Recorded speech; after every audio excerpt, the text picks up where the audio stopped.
Ladies and gentlemen, welcome to the Dogger Saints Awards 2021.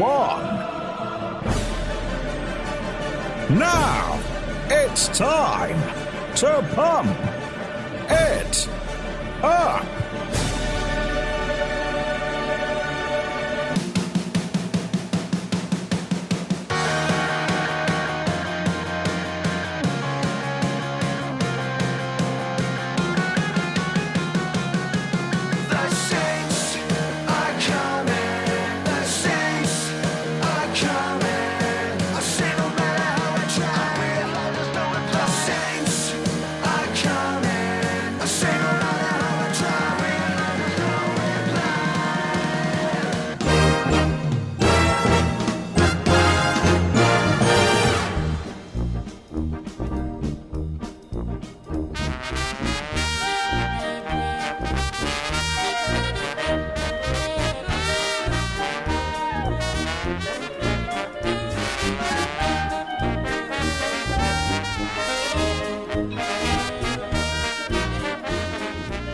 Well, we didn't want to go too big on that, so I think that was pretty subtle and understated, I feel, Dan.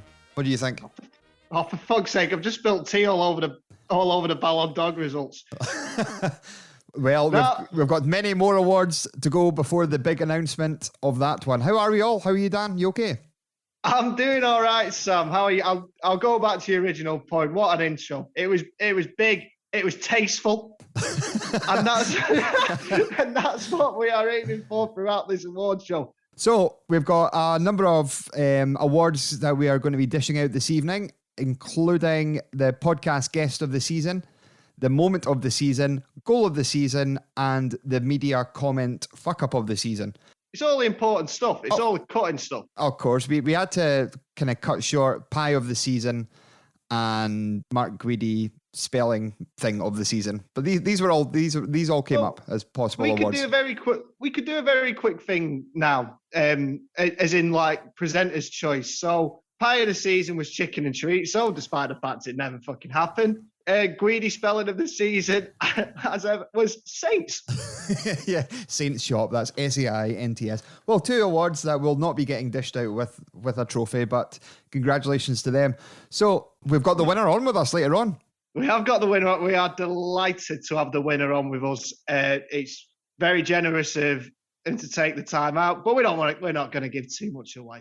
We're certainly not. You will have to tune into the end of this episode. This is the Dogger Saints Unofficial St. Johnstone podcast award ceremony, in case you are wondering. Thanks for joining us. This is our season finale, and I think we should get going with the awards. What do you think? I do too, Sam. I've just got a little boat to pick because we've gone big, but we've sort of gone professional. You'll see this happening throughout the awards, the sort of professional production. Whereas my initial suggestion was just at the end of every award, I came up with a little award music. And it was just going to be me going. Get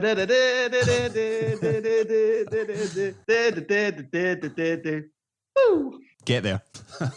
Get there. Real nice. But we have been delighted to have a lot of superstar guests come on and not read out the nominees, but announce the awards, shall we say. Absolute nonsense, and it's brilliant. It is. The first award is somebody I've been trying to shoehorn into this podcast since day one. He's got nothing to do with St. Johnstone. I think he's a Celtic fan, but I'm a massive fan of the View, and we've been delighted to announce that Kyle Faulkner has managed to announce the first award for us tonight. It has been a point of intrigue for me personally, not the listeners, because they've not known about your sort of long-running obsession with shoehorning him in. I was wondering how you were going to get him in, because I remember one week he suggested as a guest. I'm like, brilliant. Yeah, we can do the lock-in. That's our new feature. We can chat to him then. Exactly. Yes. But if he fancies it. Yeah, our first award of the night is Media Comment of the Year. Again, we have to thank every single person before we get started who voted on these awards. We had over 2,500 votes cast over the 5 questions, which is absolutely insane. So we thank, first and foremost, every single person that's voted. A lot of very tricky categories with a lot of options in them. A lot of them very difficult to pick. We basically picked the top 4 of every category, and that was our finalists. In our comment of the year section, there was 6. It was a bit easier to pick from, and we've left it down to 2. And without further ado, do you want to hear it? You know what, Sam? I'd love to hear it. Strike up the band.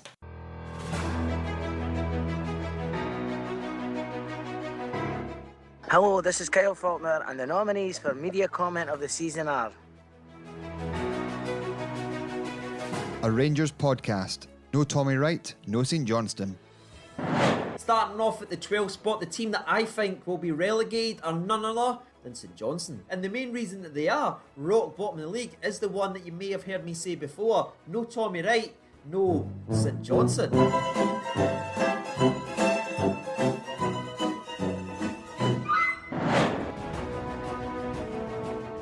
Charlie Adams, St Johnstone is not a derby. Charlie Adam steps up. It's brilliantly saved by Xander Clark. Guesses right, knocks it onto the post, and then gets that little bit of fortune when it comes back to him. And he could be forgiven for beginning to think it's not their day.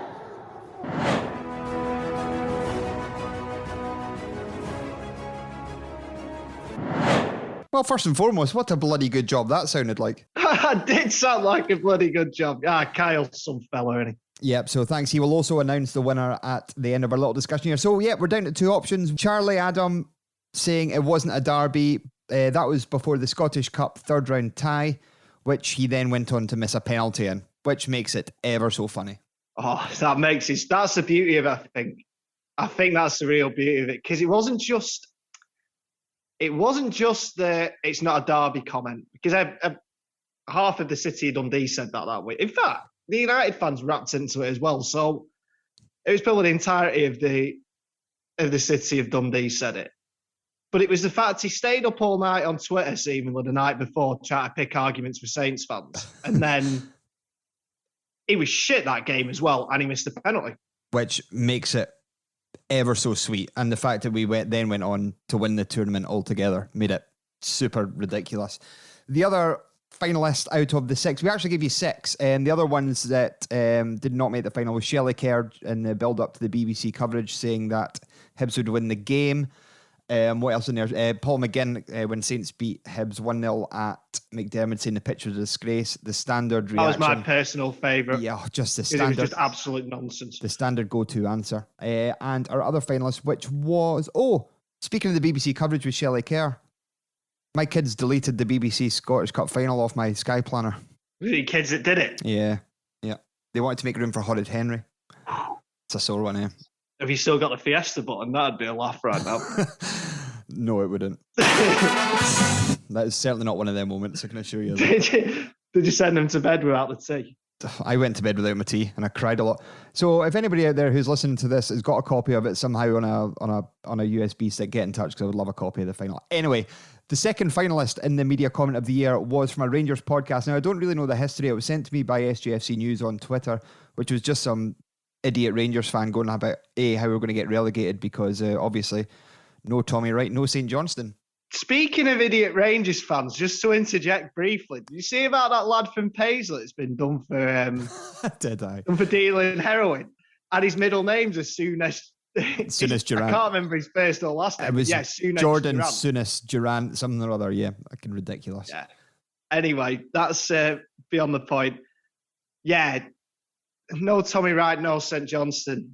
I mean, everyone's entitled to an opinion. Just some of them are, well, it turned out to be very, very wrong, didn't it? Opinion. And you know what annoyed me about him? It was and why I'm so glad he was wrong in the end. Smug tone. Smug tone. Oh, it was no Tommy Wright, no St Johnstone. You sound like me. You sound like me in the BBC build-up coverage. Yeah, this is basically my voice when I want to take the piss out of anyone. But that was the 2 finalists, and it was extremely, extremely tight. But we're not going to send an award to either of these guys, because I don't really want to send Charlie Adam or a Rangers podcast guy an award. So this is kind of a shameful one that you do not want to be associated with. But should we find out who won it? Let's, Sam. Here we go. And the winner is... Charlie Adam. Charlie Adam. Well done, my friend. The deserving winner of our first award of the evening. It's a shame that in the first ever Dogger Saints Awards, that the first ever award dished out goes to Charlie Adam. Bit bittersweet of that. But it's funny because he got it for being shit. He did get it for being shit. If he didn't miss the penalty and he scored the penalty, I can back it up. But Liam Gordon, remember coming out after the game and going, well, if they did treat it like a derby, then they might have done a bit better. We've beaten them the last 5 times. Fair point. And that if we were doing a good media comment award, Gordo probably would have won it for that. He would have. It was a fine retort. But once again, well done, Charlie Adam, you big massive fud. And thanks to Kyle Faulkner, who you may know from, he was in The View. If you're not familiar with The View, they had a cracking song called Same Jeans, Dundee band. Kyle's got a second solo album is coming out very soon. It's well worth a listen. It's very, very good. Yeah, the singles he's releasing it so far are superb. So thanks again to Kyle. Get it round you, Charlie Adam. And shall we move on? Let's move on. Let's do it. Because now we're into the happy awards. Oh, here we go. It's party time.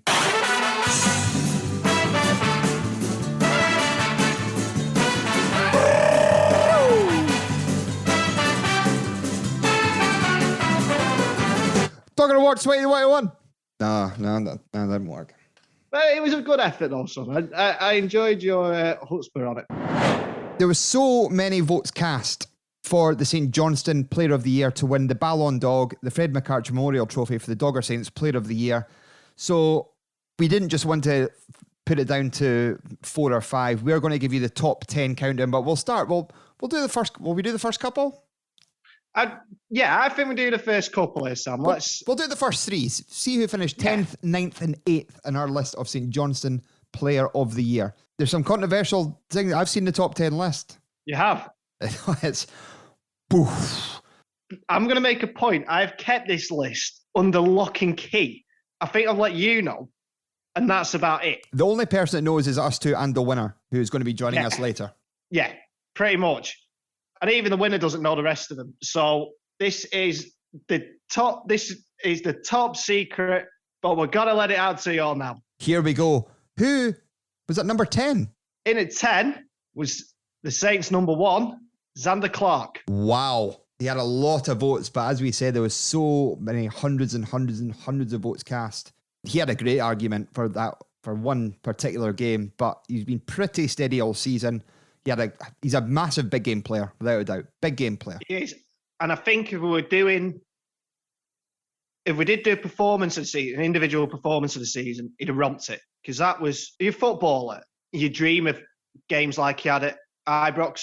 I mean, it was just mental how everything went for him in that game. The saves he made, he was consistently very good throughout that game. And that included 2 or 3 absolute worldies. Yeah.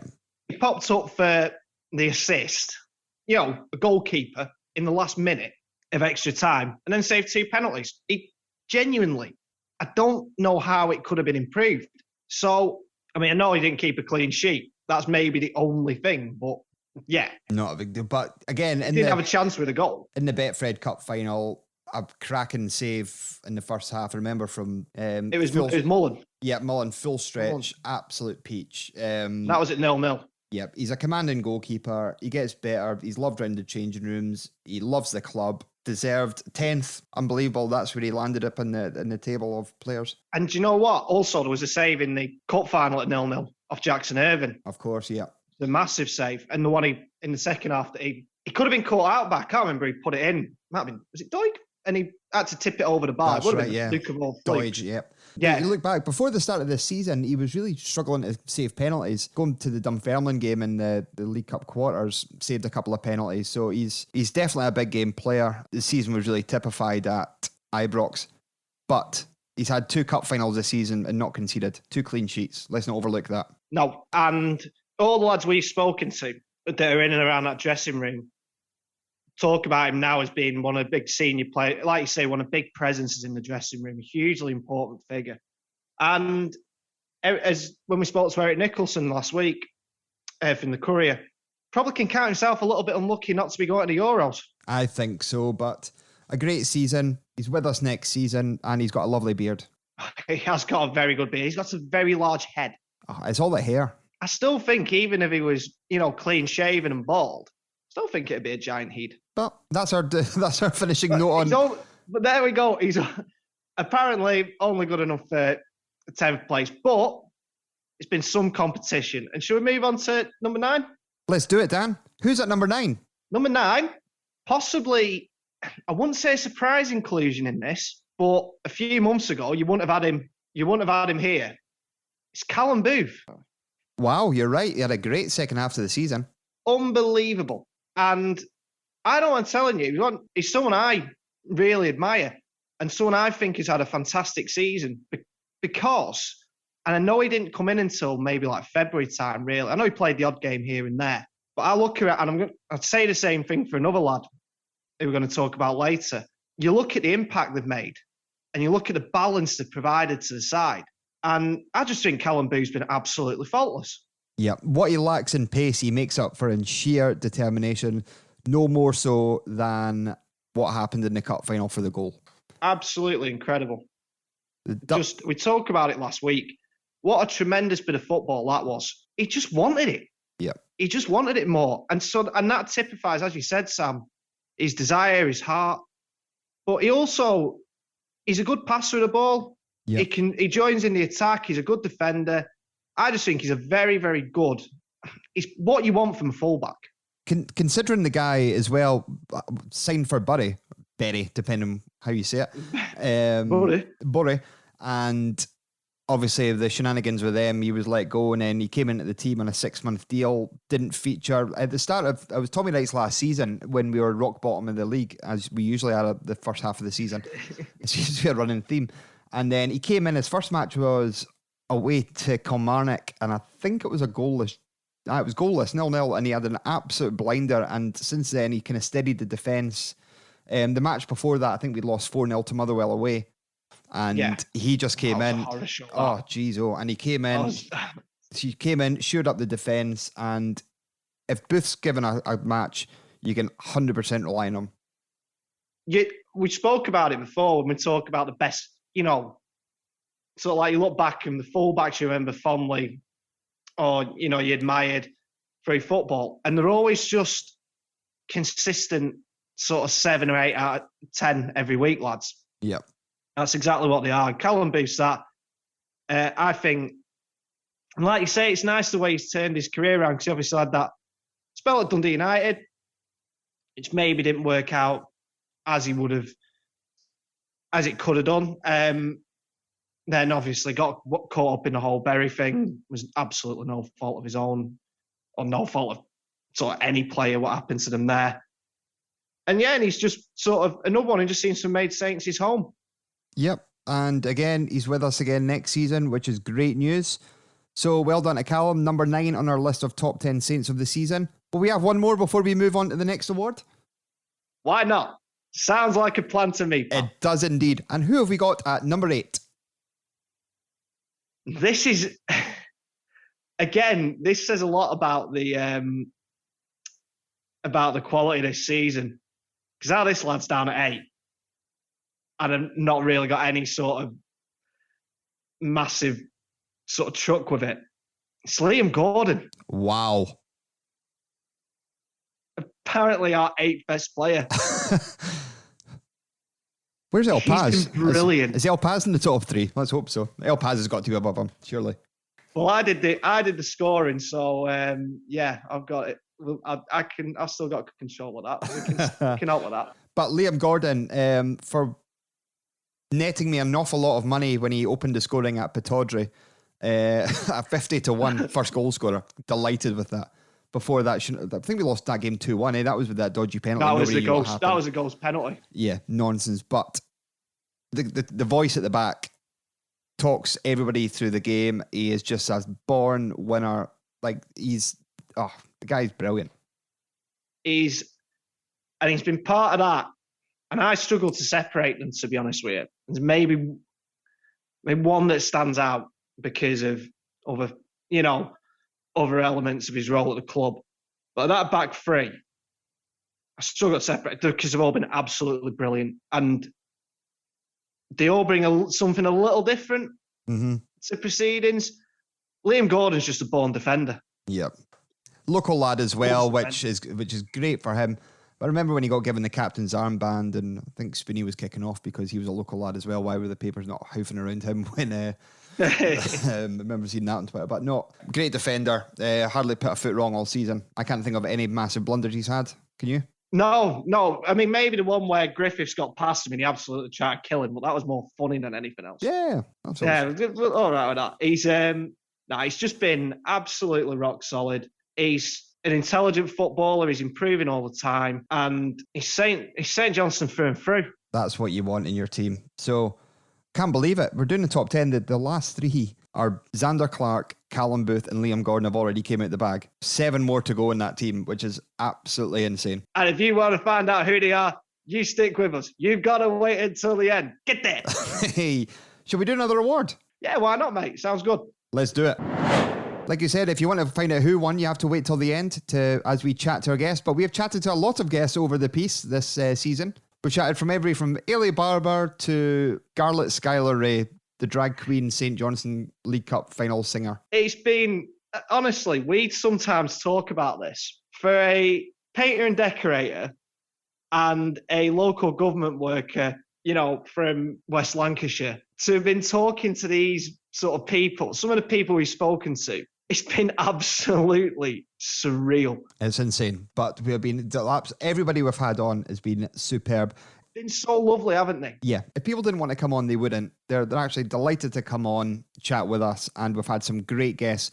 Now, we put up the full list of guests. Do you know what? I forgot one on that list, actually, that one I put up on the poll. Who did you forget? Jason Kerr's mum. Oh, no, not Tracy. Yeah, I forgot Tracy. She would have won it. So that's why I had to take her out, because it wouldn't have been fair to anyone else. She had a clear run at it. But you also forgot what's it. We can't say you forgot Tracy, not say the other one you forgot. Oh, Ian, yeah. And Watty. Got Ian. Did you forget Watty as well? And the Levy boys. I only went for players. And if you're listening, Liam Innes of the On and View podcast, you're the headline act in my heart. Oh, and the amount of compliments we got about the Livy podcast, guys. I'd still crack up thinking about it when after the cup final, when they put up a tweet saying not only are we Livingston's second most successful podcast, we're also inexplicably St Johnstone's second most successful podcast. Yeah, half their Twitter followers are St Johnstone fans, but yeah, they're good value. They're good value, guys. It's a good laugh, and as we know, Sam, the St Johnstone fans and our listeners particularly,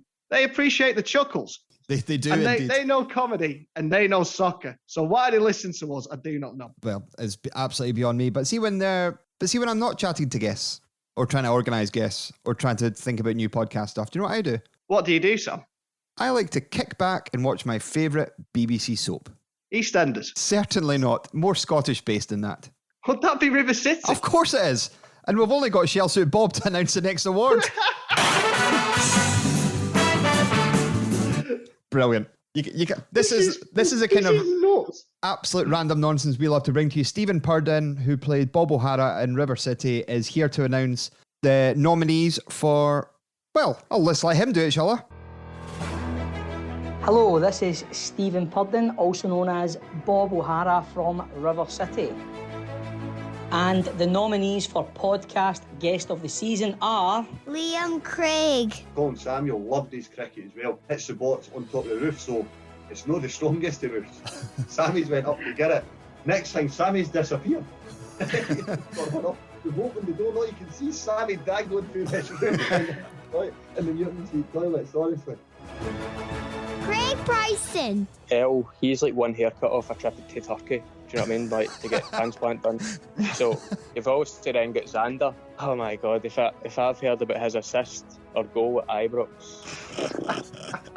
he'll make somebody a coffee and at the end it'll be like, how may I assist you? And then he'll be like walking about the training ground saying like, how many assists you got at Ibrox? He's just walking about saying, I'll buy the coffees with my assist bonus, lads, and everybody's just like... Alan Preston. Darren Dodds won the PA Player of the Year one year, and he won a high five. So me and Roddy, we had took it through to the physio's room and we weighed it, got the exact weight of it, and we took the high five out and filled it with bricks to the exact weight. And Doddsy took a box of bricks home to his missus for winning Player of the Year. Elliot Parrish. I was playing and I was thinking, please don't come on the pitch. This is about one of the only clean sheets I've got so far this year. It's just been... And then they come on the pitch and take the clean sheet off us. In addition to that injustice, the pitch invasion was led by a guy in a mobility scooter. Doing donuts in the middle of the pitch.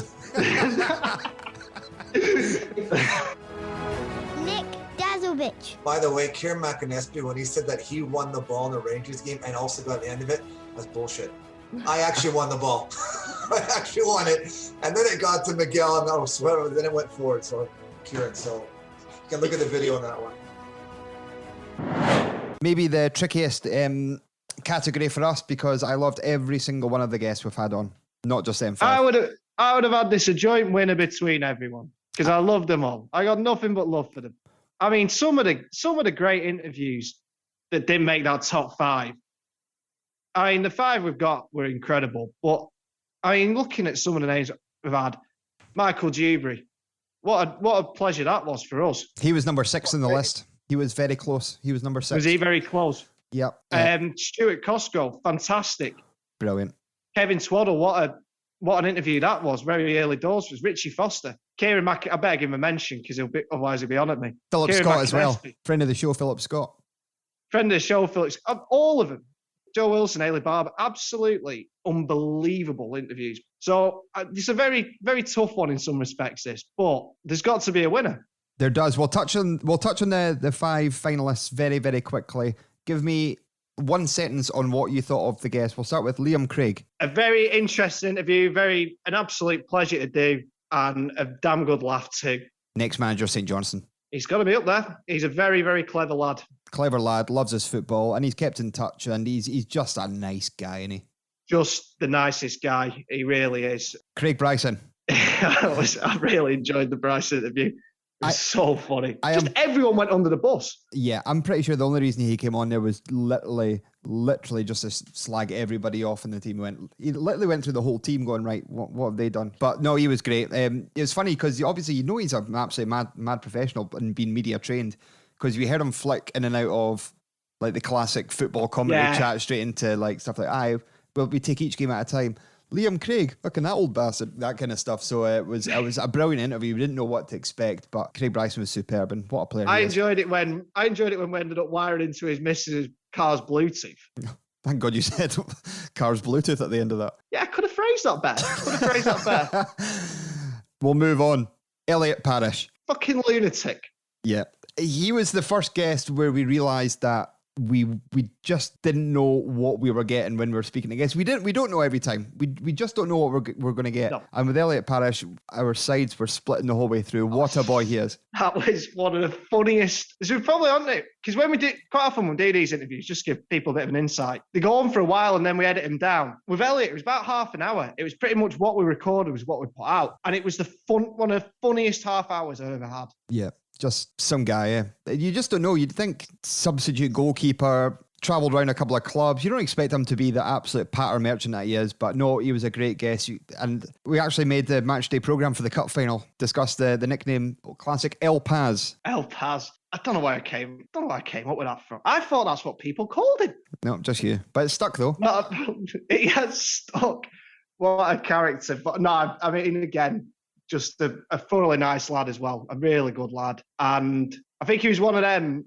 I found it with a lot of guests really got what we were about. Not that it's a relaxed affair. It's not, it's not it's not, I'm trying to think of a serious sports show here. It's not Monday Night Football, is it? No, it's not sit down, talk about tactics and analytics and stuff like that. It's about talking about wanting to play cricket for Norwood. Oh, did he not play on Sunday? You were struggling for players, I seen. No, he was it. He was away. He was away on Sunday. He's having a well-earned holiday, the boy. So you got Kev Heller instead. We got Kev instead. Kev, our mate, he did very, very well. Good. But so from a guest where we had a half an hour with him and we played the full half hour to Alan Preston. What an event that was! Absolute event. I loved that interview. I love that sort of afternoon. It was an afternoon. Yeah. And the only regret I had is that we weren't doing it over like a spot of lunch and a few beers or something. Yeah. And that we're having to do it by Zoom, because that would have just topped off. That was a hell of an afternoon. That was tremendous fun. That was 2.5 hours edited down to about 45, because a lot of the stories were brilliant, hilarious, but unbroadcastable for a variety of different reasons. we have got a little bit of a duty of care here. We do. There's throwing people under the bus and getting people arrested. So,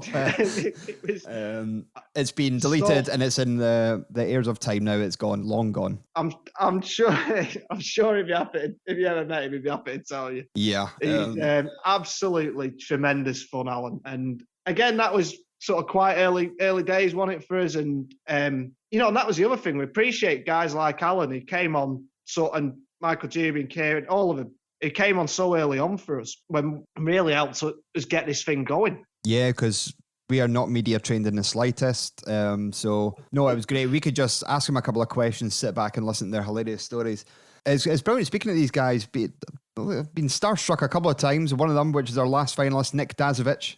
Absolutely. What a gent. Charming man. What a lovely, lovely man. And again, saying it all the time, we had a great laugh. We recorded that at about 11 at night because Nick was obviously on his time, and so we're in our PJs recording that, and I could have just honestly stayed up until the wee small hours talking football with Nick Dazovic. It was an absolute pleasure, absolute thrill. Lovely. It's all 5 worthy finalists. As we've mentioned, the other ones that didn't make the final, like people like, as you say, Michael Jubery, Richie Foster, all these guys, John O'Neill. Superb. But there has to be a winner. There can be only one. Shall we find out who it is? I'm very excited, Sam. Let's find out who it is. Shall we go back to Shell Suit Bob? He's not been, to be fair, I feel a bit sorry for Stephen because he's not been Shell Suit Bob in about 20 years.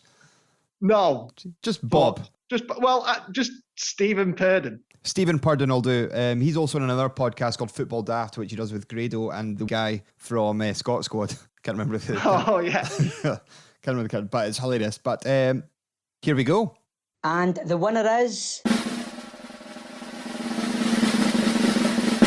Elliot Parish. It's El Paz!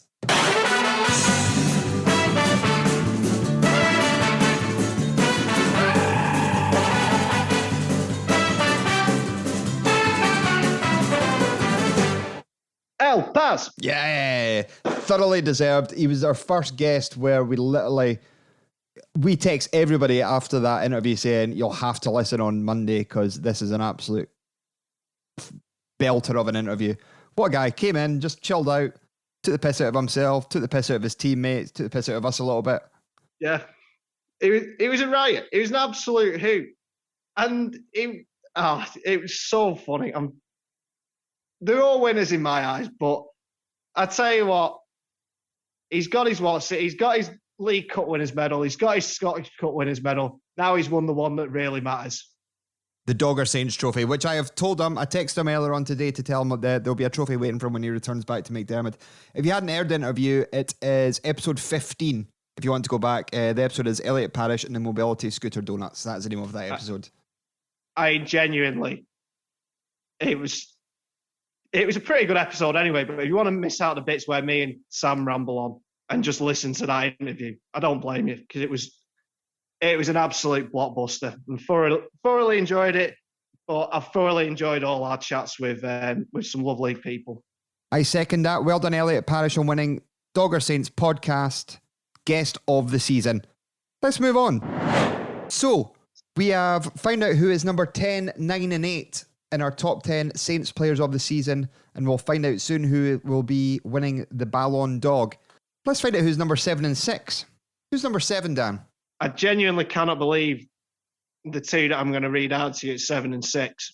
But number 7 is club legend, bona fide club legend, now a double winner and friend of the show, our mate Liam Craig. Oh, a very late bloomer. Yep, didn't feature a lot at the start of the season, but didn't feature a lot.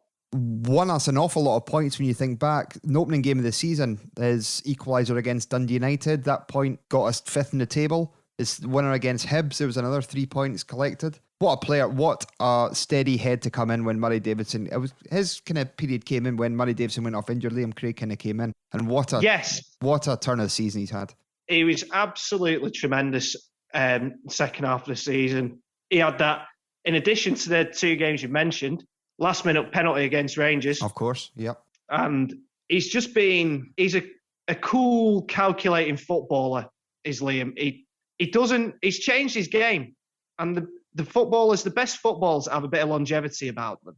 Do this. They adapt, they change the game. And Liam, by his own admission, doesn't get in the positions he used to get in when he was when he pop up in the ghost into the space. It's what we'd call really a number 10. Mm-hmm. He could play a bit of left back. I think by his own admission, he's not really got legs for that anymore. But in terms of that role, sitting in midfield, just breaking play up, breaking their plays up, beginning our attacks. He's absolutely fantastic at it. And what a great guy to have in the dressing room as well.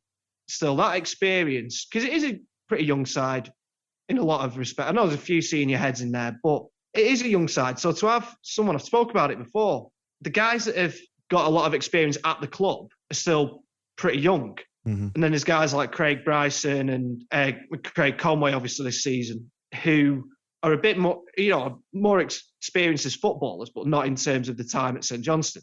So Liam and Murray Davidson actually sort of marry those two things together. Yeah. And I think that's invaluable. Look, he's an absolute bona fide club legend. He's been a brilliant player.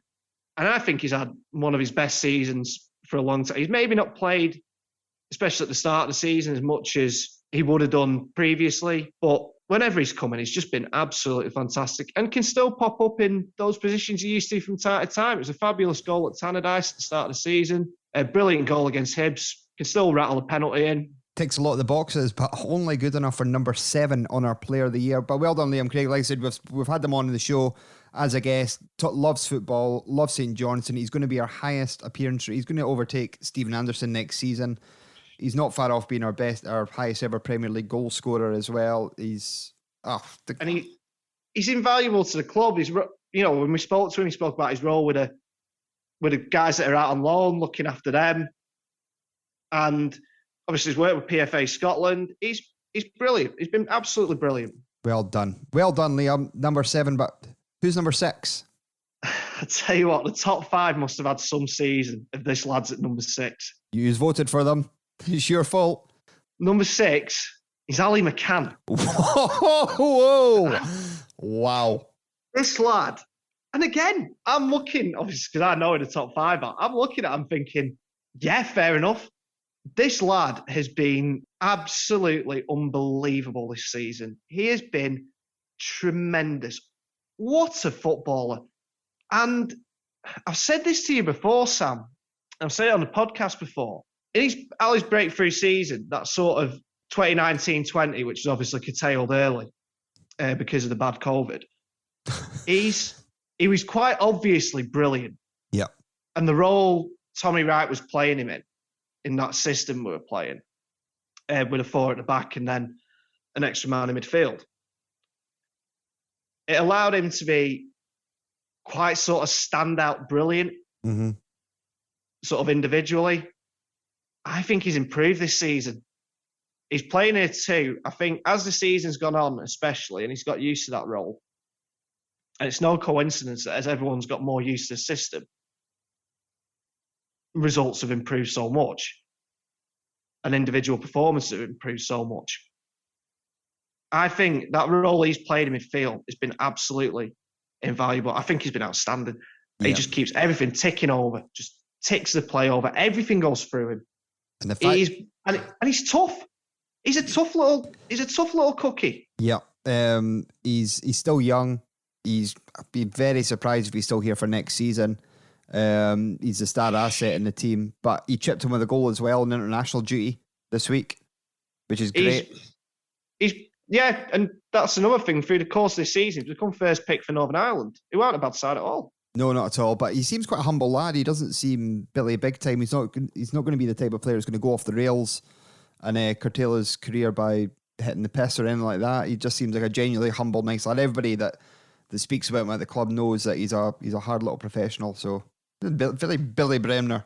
A wee bit of fight about him. Yep. So and he's look, we've been lucky to have him.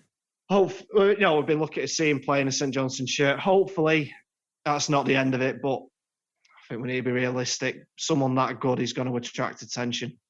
Well, he's only good enough for number 6 on our list.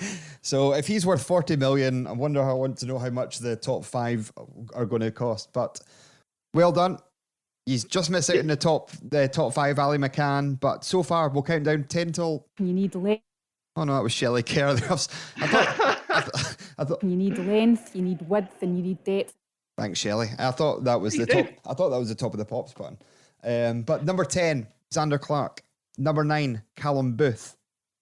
Number 8, Liam Gordon. Number 7, Liam Craig. And number 6, Ali McCann. So that fucking somehow it was Ali McCann down at 6. Ali McCann's had a lot of great moments this season, but we find out what was the moment of the season.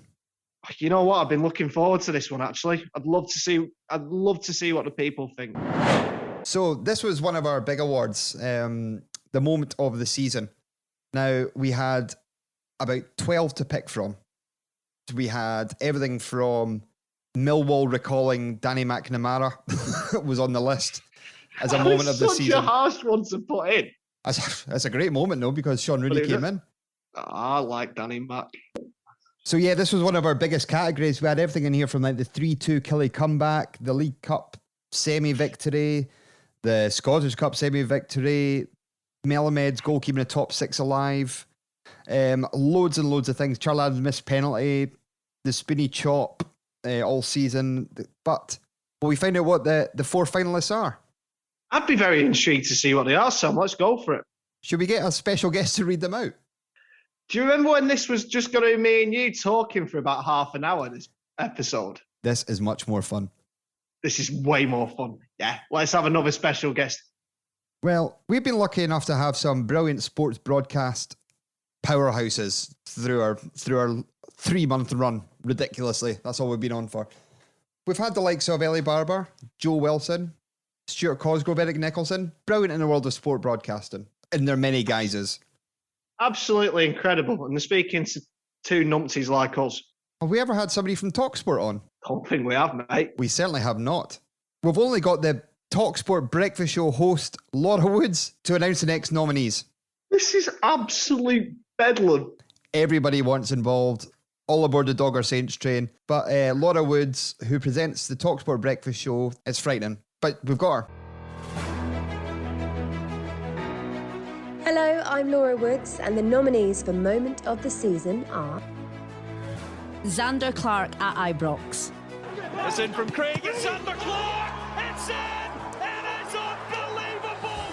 Xander Clark! Well, sometimes football just comes up with the most unlikely of stories. The David Witherspoon interview. Just want to say one last thing to my family back home, watching my kids, my wife, mum and dad. Thanks. Oh, David, you've got me there. The Callum Davidson slide. Call it a champagne slide rather than the belly flop. So I'll blame Steve McLean for that. He forced me to do it. He didn't force me to do it. He egged me on. I didn't take much persuasion. The only thing is I thought the door at the end was going to open. So my head was smashing into it, and it actually hurt, really hurt. But I had to get up and pretend I was all right. And I think I'd a little bit of a flow if I lay down the floor for another 5 minutes. So I just part of enjoyment of it. Glenn Middleton's free kick. Middleton who takes. Oh my God! What a strike! It's Glenn Middleton with an amazingly struck free kick.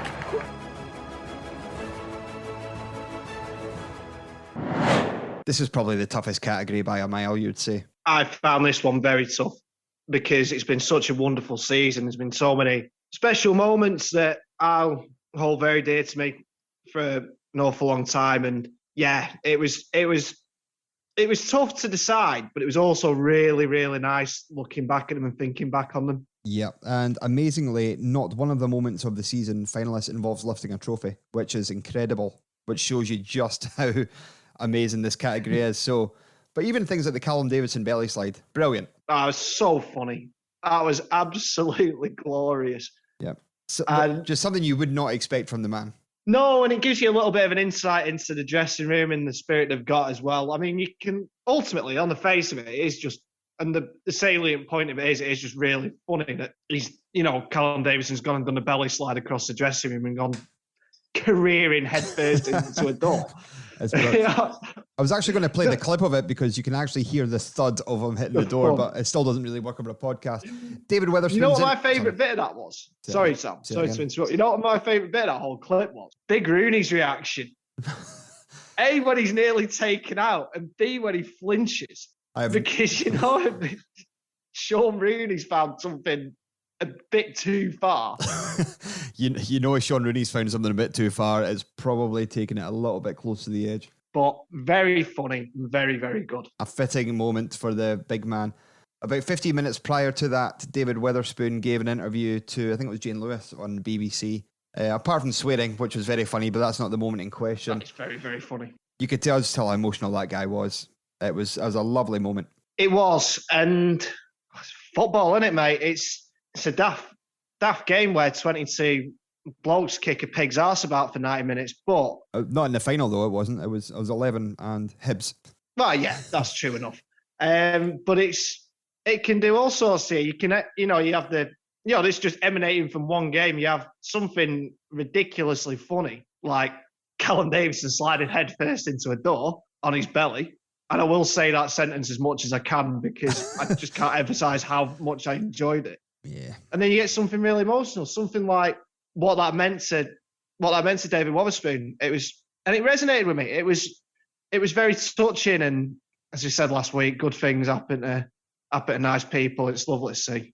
Yeah, well done, David. There wasn't a dry eye in the house, even when Lynn was editing the wee bit of the episode last week. She had a wee tear in her eye, but no. Well, I was still crying because I was in agony with a hangover, but that didn't help matters. That only added to it. I think I'm only at about 96% now. Still not 100. Still not there yet.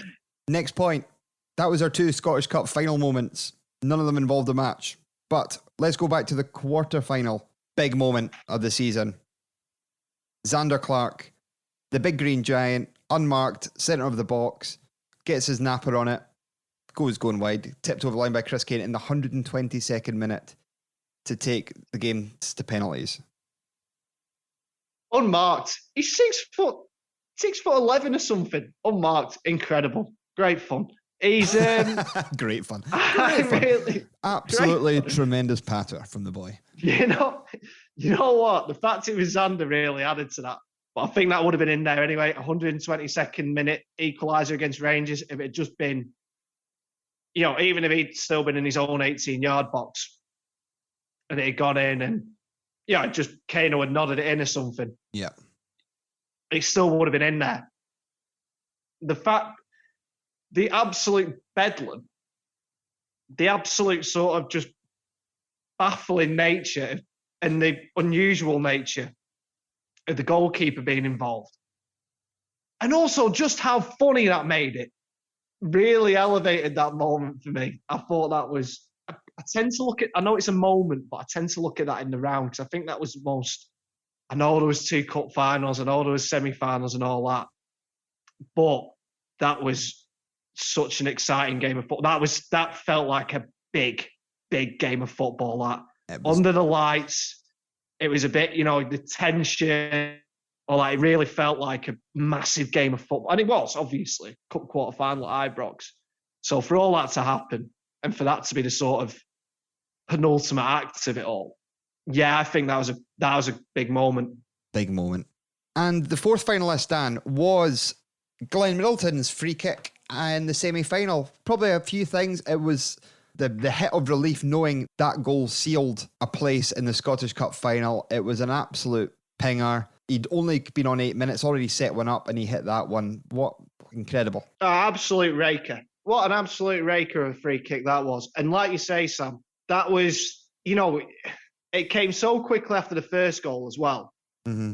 And that was like, that 2-goal cushion, then it's like, oh, that's absolutely, that you feel comfortable then. It's not over, and obviously it wasn't over. That's right. I forgot they scored, eh? That was the only goal we conceded in 90 minutes in the whole tournament. It was, yeah. And, this says a lot about it pretty much epitomises the side's sort of way to success in the second half of the season. But, yeah, getting that second goal just allowed you to breathe easy. But the fact it was such a beauty, such an absolute ping. Yeah, it was one. It absolutely wants to get you jumping a mile off your seat. Well, I wasn't, because I missed it because I went for a piss, but hey-ho. Well, standard behaviour, really, isn't it? Yeah, that's how it works. But shall we find out which one moment of the season? Let's go back to friend of the show, Laura Woods, to find out his goal of the season. Absolute frauds. How nobody has worked us out to be absolute charlatans in the broadcasting game is absolutely beyond me. But here we go. Here she is. And the winner is Xander Clark at Ibrox. Xander Clark, it had to be, didn't it? Surely. It absolutely had to be. It was just, and you know what? It was, looking back, it was name on the trophy stuff, wasn't it? That's it. We didn't want to see it at the time. It was absolute name on the trophy stuff. We've had our rub of the green all season, and that's the kind of, that epitomises the team all the way to the death. They tried like a bear the whole match. They set up perfectly, and it's nothing more than they deserve. A first ever Scottish Cup win at Ibrox was the road to winning the cup. Amazing. Absolutely. And yeah, I still think we're the better side that night, or at least we still deserved it. But I just sort of struggled to comprehend still what happened with that moment. But maybe that's a good thing, because maybe that just means it's just far more enjoyable because there's no logic behind it. It's the Premier League commentator, just his voice breaks with how excited he got. It was incredible. It was something I'll never forget. You remember the time when something happens, I will never forget. I was sitting right at this computer waiting to record the podcast, watching the end of the game, going, right, oh, that's us out now. And then that happens. It was bedlam. Absolute bedlam, but the best kind of bedlam. Well, congratulations, Xander Clark. Another trophy getting dropped off at McDermott Park along with you and El Paz. We've still got the big one to go though. Shall we do another little countdown? Let's tick another couple off, mate. Numbers 5 and 4 in our top 10 countdown of Saints player of the season. Go straight into it, Dan. Who was number 5? Number 5 was Saints centre forward, Chris Kane. Number 5, Chris Kane, as voted by your good selves, the best ever season in a Saints shirt. It has been, and we've talked a lot about Chris Kane. I said this last week. He epitomises why that team's been so successful. It is collective over self every time with the boy. Mm-hmm.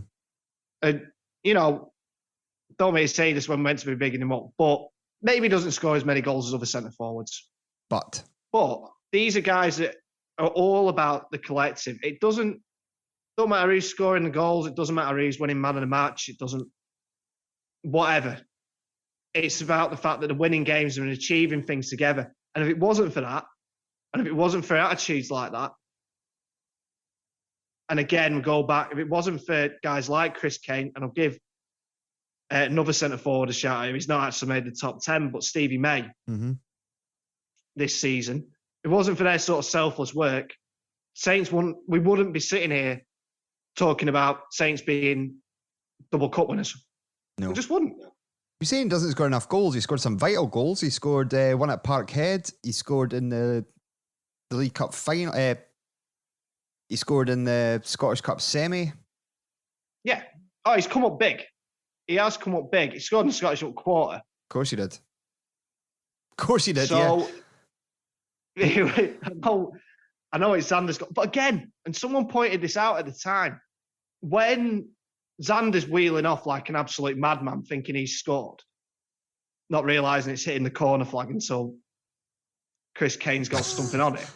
When he's wheeling away, Chris Kane doesn't start running the other way and celebrating himself. Yeah. What's he doing? He's trying to catch up and give Xander a hug. Aye. That's all he's trying to do, and he's trying to get in with the rest of him. And yeah, I think he's been absolutely fantastic. We're talking about his selflessness and his sort of worth in the collective. And as you say, he has popped up with some vital goals, but actually his general centre forward play has been excellent. Yeah. He's an absolute nightmare for centre halves because he never gives him a kick, never gives him easy for me to say, never gives them a minute off, mate. He's constantly working them.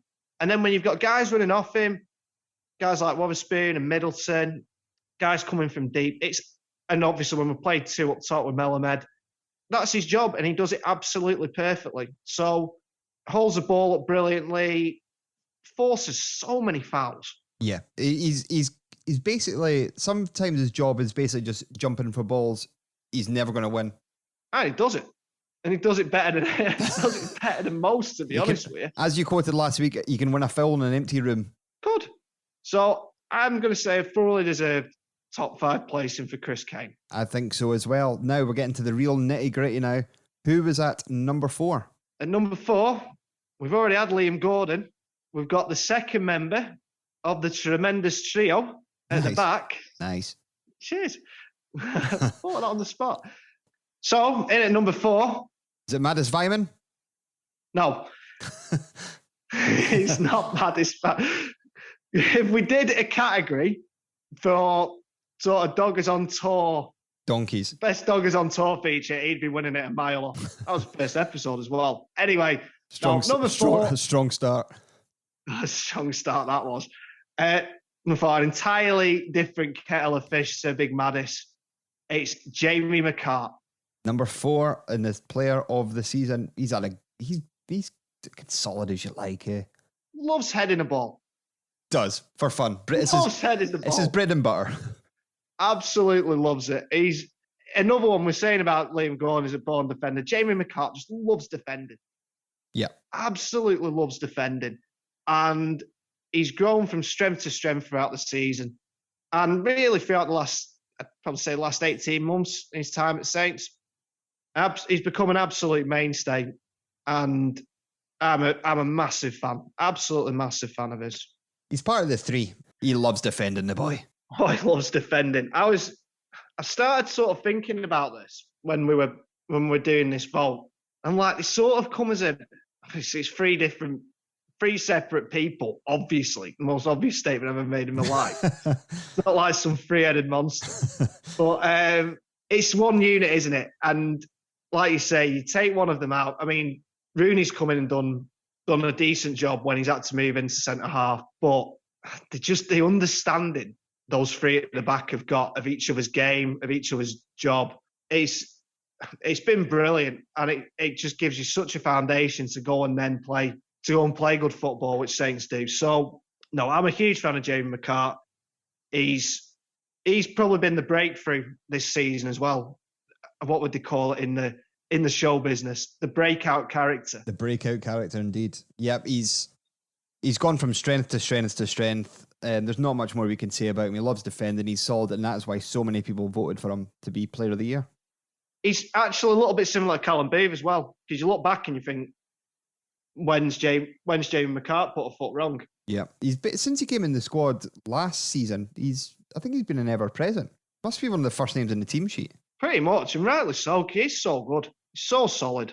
Brilliant. And he actually replaced Big Maddis as well. Maddis was out the door. In came Jamie McCart.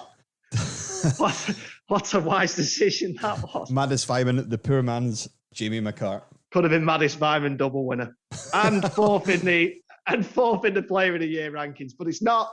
It's Jamie McCart, and thoroughly deserved to. And we are down to 3. But before we get then, will we do one of the biggie awards? Will we do goal of the season? Let's no discussion of thumbing in a softie this week. That the most talked about part last week. My mate texted me and said I was listening to another podcast and they were discussing wing backs, and I flicked over to your one, fast forward a wee bit, and you were talking about trying to thumb in a softie. That's the standard on the Dogger Saints podcast, I'm afraid. So yeah, owning a property abroad, or as I like to call it, Dan, a place in the sun. I see what you did there, pal. The popular Channel 4 programme called A Place in the Sun is hosted by lovely, lovely host Jean Johansson. Oh, she's a delight. She's only going to announce the next award. She's bedlam, and I love it. She's brilliant. Over to you, Jean. Over to Channel 4's A Place in the Sun's Jean Johansson. Hi, Jean Johansson here from A Place in the Sun. Well done, St Johnstone. What a season. Right, the nominees for Goal of the Season are... Guy Melamed versus Hamilton. Saints just struggling to find a chink here. It's a beautiful take, and it's a fantastic finish by Guy Melamed. What a beautiful, beautiful goal. Sean Rooney versus Hibs. Witherspoon, Kane in the middle, Middleton too, and so too Rooney! And what is it about Sean Rooney and cup finals? He's gone and done it again! Glenn Middleton versus St Mirren. Middleton who takes. Oh my God! What a strike! It's Glenn Middleton with an amazingly struck free kick. Chris Kane versus Rangers. I tell you what, Rangers obviously didn't think he was going to score because nobody bothered to pick him up. Liam Craig lands the ball right in the middle of the 6-yard box. Alan McGregor can't get to it. And actually comes off Chris Kane. I think he may head it on to him. I don't think anybody will really care. The fact that Xander Clark, he thinks he scored. There was loads of goals in the list. The first one, Melamed versus Hamilton Accies. Last minute goal, Bergkamp-esque. We did a poll on it. 97% said it was better than Bergkamp. I love that goal. Obviously, it was really important. It was so late in the game. It was just after the League Cup final, wasn't it? Yep. And it had been a little bit of a flat performance. It was a little bit after Lord Mayor's show. And Ross Callaghan, Oh, it was a free great agent goal. Ross Callaghan, Free agent Ross Callaghan. Hello. scored an absolutely fantastic goal. And that looked like it was going to win. It was a pretty poor game, all told, actually. It wasn't from both sides. Yeah. It was a bit scrappy, but then there was just one absolutely wonderful moment of quality. It was a brilliant ball. I actually remember the ball. It was Liam Gordon. Yep. Fantastic ball over the top. And I was actually going to say that. It was actually two moments of quality. The ball from Liam Gordon in the first place. It was like an arrow straight through to him. yeah, because I actually remember that because that was the first time we really tried that because we're going out wide all game and just with absolutely no joy.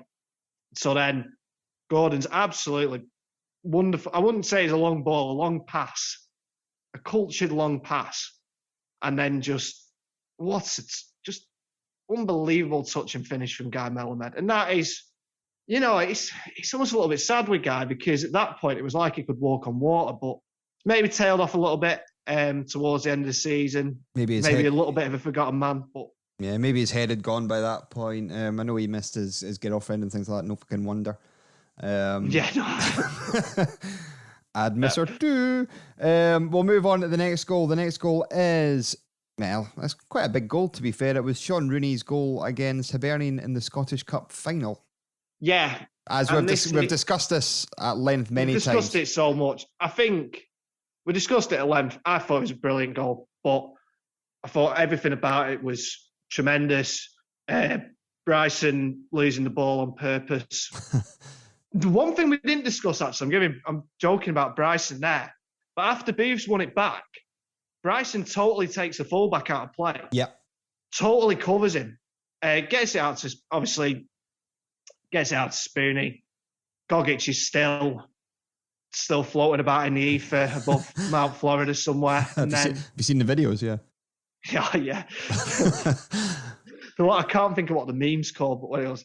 I don't know. That was no help to anyone whatsoever. Absolutely anyway, not. But yeah, got the some ball. very funny memes going about. Very funny videos.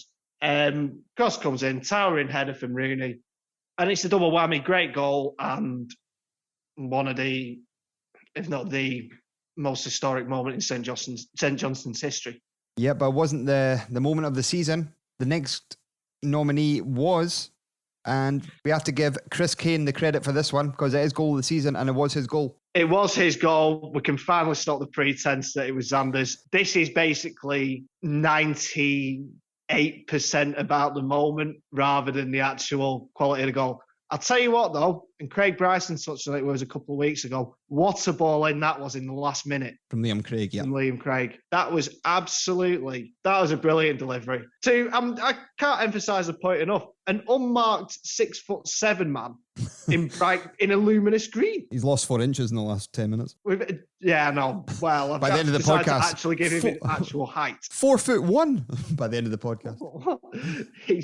So the luminous green giant who was left unmarked. Yeah, and then actually to give Chris Kane his due, he was so alive to the moment, got in ahead of, I think, was it Barisic who was marking him? I think so, yeah.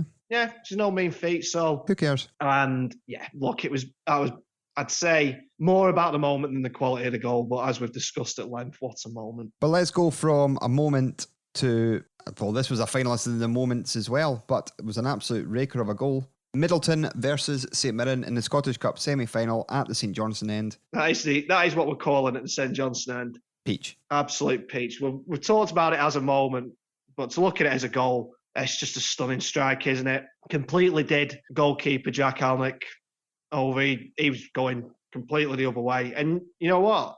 I saw him get a little bit of stick for that after the game on Twitter.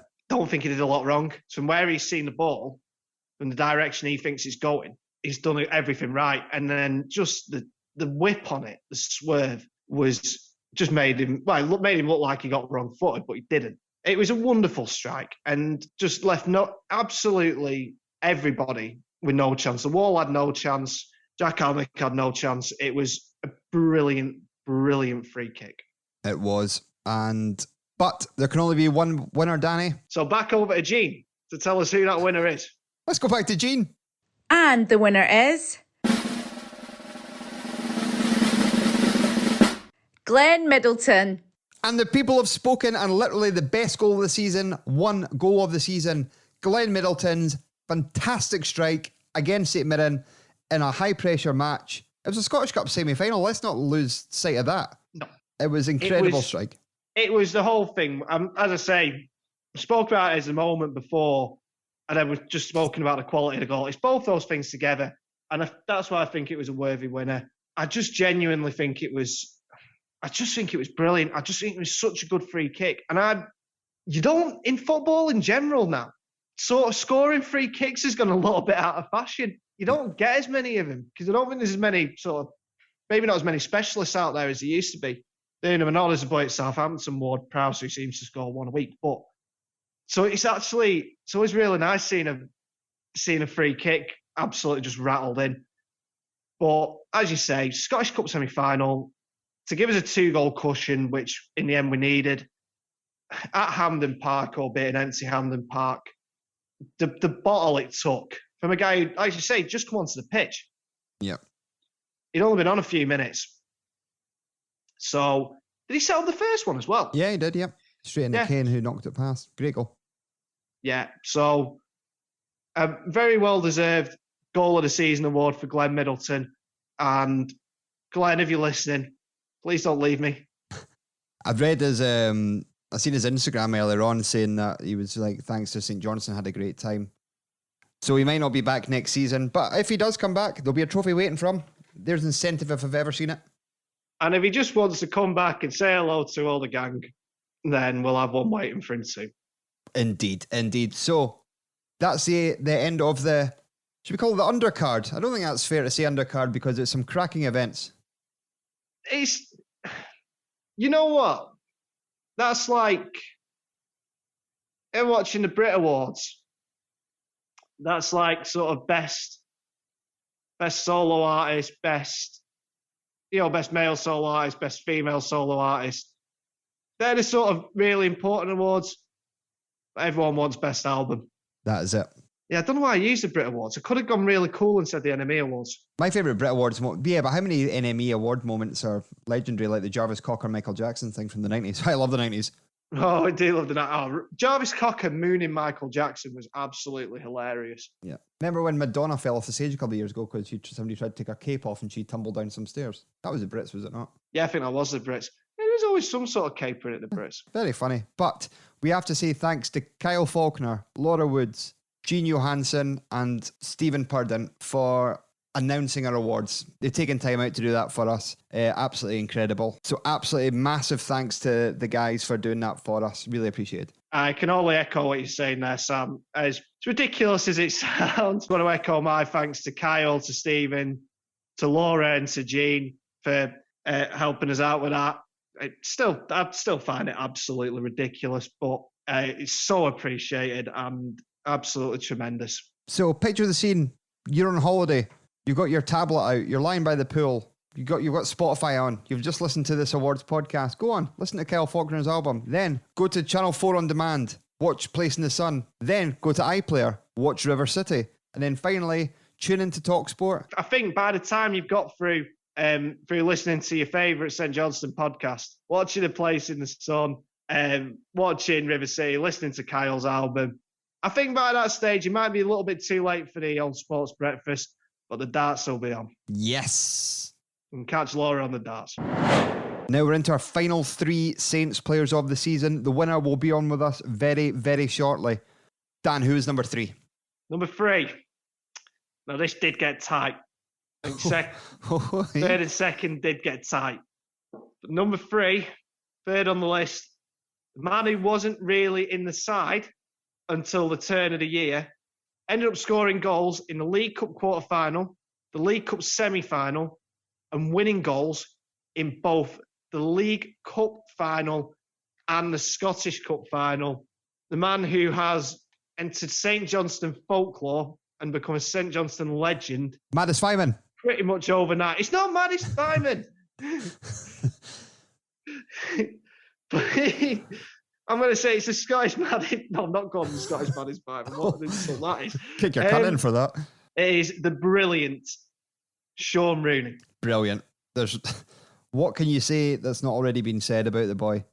Just concentrate on him as a footballer for a start. He's brought an extra dimension to that side. And as I said, huge fan of Danny. I say it repeatedly. I was a huge fan of Danny McNamara. And I know he's gone back to Millwall and he's doing fantastic things there. But this guy, this Rooney, since he's come in to the side, on a regular basis, obviously we saw him first half of the season and he was looking like he was getting better and better. Since he's sort of been a regular at right back, he's just added another dimension to that side. He has been unbelievable. That pace and power down that right-hand side, the goal threat off set pieces, the goal threat from open play in the Scottish Cup final as well. I think he's been fabulous. And I think the impact he's had, I think there's a lot of ways you can measure. There's a lot of ways you can measure a player of the year. You can look at consistency, you can look at stuff like goals, assists, whatever. Salon quality hair. Salon quality hair. Unbelievable how Danny McNamara didn't make it. Well, he was the man. That's what I was thinking of, to be fair. He had the Joe Neals of it. But I'm looking at him. I'm looking at Rooney. I'm thinking impact is why people have voted for him, because him coming into the side, and it's not exclusively because of him coming to the side, but it did coincide with this remarkable upturn in fortunes for St Johnstone this season. Yeah. He's get the bronze statue out. Sean Rooney, 2 goals, 2 cup finals. This will be remembered till the end of time for St Johnstone. He's written into the history books now. No other player will ever do that again. No. And you know what? He's come third. And looking at the 2 names above him, I think that's probably fair enough. But I tell you what, nobody else, as you say, probably ever for St Johnstone is going to be able to say they've done what Sean Rooney's done. I would love to, which is amazing, the fact that none of us have actually ever seen him play in person yet either. So that is going to be massive next season. A full season under his belt. He's only played for 6 months. I know. I think he's going to get better and better. I think he's going to develop as a footballer. And he's sort of been doing that throughout his career. It's sort of been, if you look back, he's just going up the levels, up and up and up. And I don't think this is the peak for him. I think maybe in terms of sort of moments, as we've been talking about a lot through this podcast, that they will be when he eventually comes to the end of his career. They'll probably be the ones that stand out. But I don't think this is the top of the mountain for him. No. I was listening to, I think it was Off the Ball or BBC Scotland, something, but they were talking about Sean Rooney, how as much of a big idiot that the guy is, but do not let that take away from how hard the guy works in training to improve his game in training every single day. He goes in there and works like an absolute bear in there. So he's worked for it and he deserves it. Oh, he's a grafter, and you can tell, and he's a grafter on the pitch. And you've got a lad there, another lad from Millwall, James Brown, who I think is a very good player, and he's barely had a sniff of getting inside because Rooney's been that good. And whenever he has had to come in, I think he's been fabulous. But no, and he is a lunatic. There's no 2 ways about it. The man is not wired up right, but you need that as well. Yeah, absolute fairy tale story. Like he's a character. He came up with both goals from right back. Everybody knows who Sean Rooney is now. Anyway, He's what a story, and I'm delighted for the lad. Absolutely delighted for him. Yeah, me too. But that leaves 2 spots. Yeah, I tell you what, imagine that scoring winning goals in both cup finals, and you're still only good enough for 3rd. Moment of the season, good enough for 10th. So that's how tight this board was. Who was at number 2 on our Dogger Saints Awards Player of the Year? Who was number 2? Number 2, what a footballer this lad is. He's an absolute Rolls Royce. Is he Estonian? Is he ginger? Is it El Paz? Shit, I forgot I was meant to be doctor in the boat. He's from sort of the south somewhere. He's a goalkeeper. Oh. He's the skipper, the leader, is the fantastic Jason Kerr. Yeah, and thoroughly deserves to be there. Now, we looked at the voting and where the players placed, but we're thinking maybe Jason Kerr represents the defence as a whole. Yeah, and that's what I was trying to sort of lead into when I was talking about the three-headed monster before.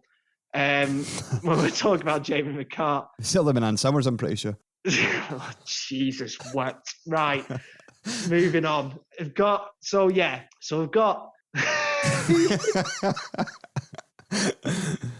Oh dear, I'm getting a beer. Go. You want me to carry on? Yeah. Yeah, right. So yeah, when we're looking at it, and you're looking at the defence as a unit. Yeah, I'm back. Hi. Hi, mate. Yeah, you look at that defence as a unit.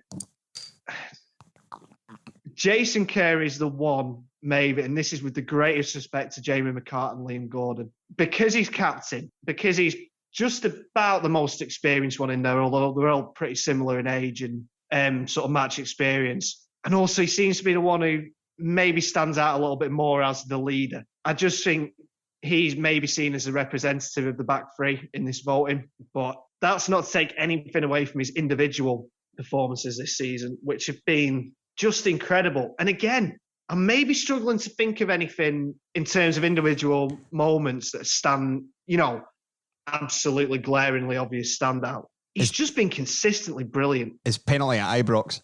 Oh, the penalty at Ibrox, yeah, there was that. And there was a goal in the semi-final of the League Cup, but penalty at Ibrox. Just unbelievable. Might have been the best penalty I've ever seen. Yeah, that was frightening. I liked how people sort of sat around us on Cup Final day were saying, oh, maybe Jason should have took it. No, because he was never doing that again. No chance. That was an absolute one-off. But Jason Kerr had a great season. Probably out of the whole St Johnstone squad, the person who should feel most hard done by about not getting in the Scotland squad for the Euros. I would say so. I think, as Eric said last week, maybe looking at the situation in terms of positions, maybe Xander was the one who could feel most hard done by. Maybe the best case to go as third choice goalkeeper. But I actually think if you're looking at the centre half Scotland have took, I don't think any of them are absolutely better than Jason Kerr. No. Grant Hanley, number 5 at the Euros. The last tournament we were in was Colin Henry. Yeah. But I think I just think he's top quality. And again, it's the same as Ali McCann. Maybe it's a case of enjoying while we can, because that lad's going to go places. He's going to go to some. I think he's got the ability to go to some very, very high places in the game. And good luck to him, because I just think he's fantastic. I really do. Well done. I think he's a credit to not just his ability. I think the way he carries himself. I think he's an absolute credit to himself. And we know his mum. Big friend of the show. Absolute credit to friend of the show. Tracy's absolute credit to her, and a credit to the club as well. He's I think he's been fantastic, an absolute leader. Can't say any more about that. Well done, Jason. Do you want to give the top 10 countdown again before we announce the winner? Yeah, we've got the top of the Pops music. No, that's our intro. Oh, no. There's not even any Georgia Boy on the rail. Can we just play the jingle? Just play it. Yeah, go on.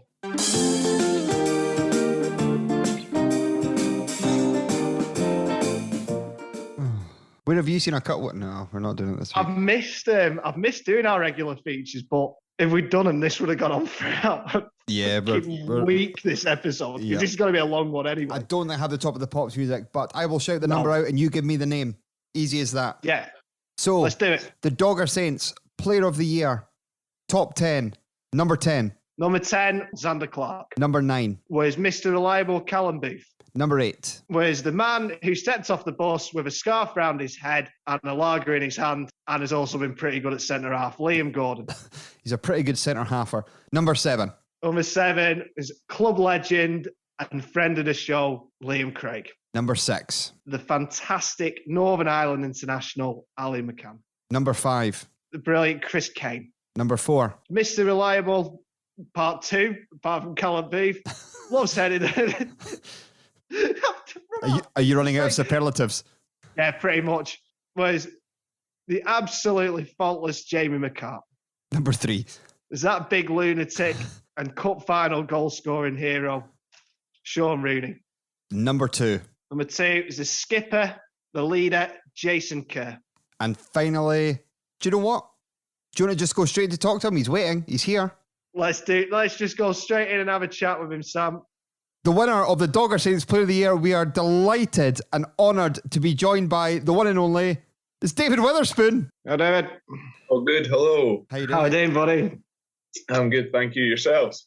Tip top. You are the winner of the Dogger Saints Player of the Year award. Surely the pinnacle of your career. Yeah, of course. That's the best trophy I've ever had. So thank you very much for everyone that's voted for me. It's a real pleasure and honoured. No, not a problem at all. We'll get that to you one way or t'other. Ian, you'll probably be our best route for that one. Okay, Steve. You'll deliver it to me. I do love the colours though on the ribbons. There you go, the teal and magenta ribbons. Yes, that was. I'm all for it. Sorry, have we cleaned that, Sam? Has that been cleaned? It has. It was filled with lager after the Scottish Cup final in the pub, but it's now been emptied. So you'll be glad to know it's been well scrubbed out. Yeah, had a good old time with that. I was actually going to touch on the teal and magenta thing later on. I remember seeing pictures of you with the kids wearing all your old kits. Was that one that you had back in the day? It was. I don't know where it went. I don't know where it's gone, but I did have it. And I loved it. I absolutely loved it. And it's one that I would definitely see back at St Johnstone. Would love to see it back. A glowing endorsement indeed. Yeah, so that's another trophy to add to the cabinet. Not been a bad season for you. It's not been bad at all. No, it's been unbelievable.